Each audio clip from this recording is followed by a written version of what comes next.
Hey everybody, Shane Cass here with Keller Williams and Stanton Residential.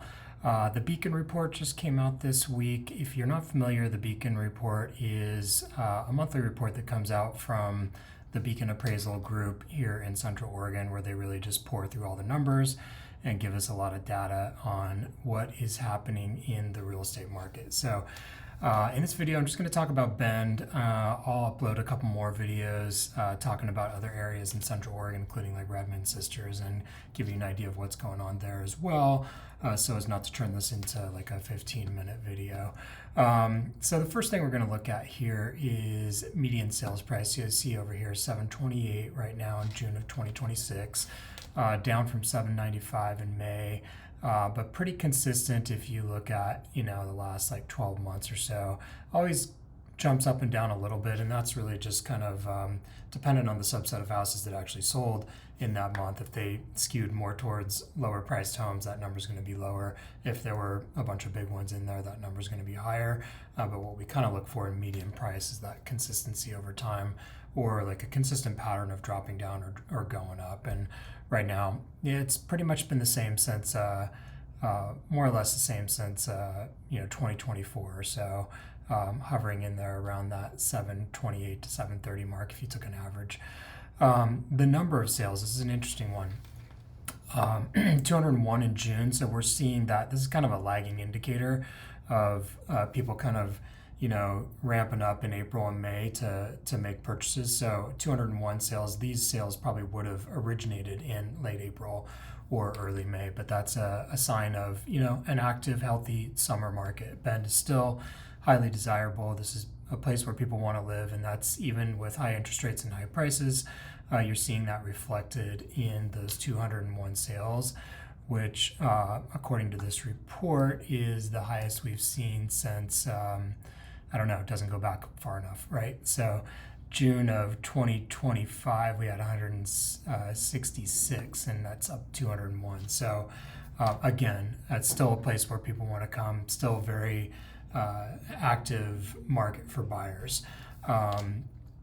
Days on market, again, you're going to see like a big drop here. This is pretty consistent for the summer. You'll see it again here in April of 2025 going through August. The days on market went down to 22, 24, 21.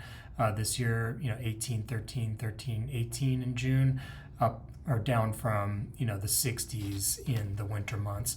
This is really just a reflection of how much more active the market gets in the summer. So a lot more people generally tend to wait. You don't have to, but a lot of times people wait until the summer months to buy.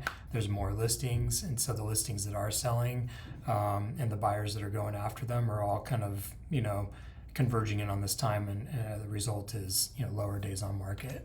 But you always see them tick up in the winter months, and you see them go down in the summer. You see it again here in 2024. Not going to get into building permits, but months of supply is a good one to keep an eye on too. We're seeing this tick up, right? So we, back in 23, it was like 2 months, went down a little bit. That's when the market was pretty hot, and then the market interest rates started going up, things started slowing down, and we saw inventory kind of go up and down. Last year around this time, it was around 4.5 months, 4 months. Went back down to 2.5 months, but now we're back up to 3.5 months. So for sellers, that's something to keep an eye on. The more active listings there are, the more aggressive you need to be in pricing to attract that subset of buyers that is out there looking, right? This is another chart that makes a little bit of sense to kind of cover here. The number of sales versus current listings. So blue is sales, June sales, and green is currently listed. So I'm just going to focus on these two stats here, and this is again June, so what's sold in June versus what's currently listed, and this is broken down by price point, right? So the point here is the sales versus what's listed. In almost all of these price ranges, you're going to see the sales be quite a bit lower than what is actually listed. So 2862 here in that 600 to 650 range. As you go up, there's even less sales per the number of properties listed. So this means two things to me. For sellers, you need to be aggressive on your pricing. You need to catch those buyers early. You need to nail that pricing at the beginning so that you're one of those three, the 1 out of 3 that actually gets selected and purchased right away. Otherwise, you're going to be playing catch up and having to reduce your prices and sitting more at like probably 45 to 60 days. For buyers, what this means is you have, realize I'm not low enough on this, but for buyers, what this means is you have a lot to choose from, right? So you can usually get more incentives from sellers, more concessions, maybe a little bit of a break on the price depending on when it was listed.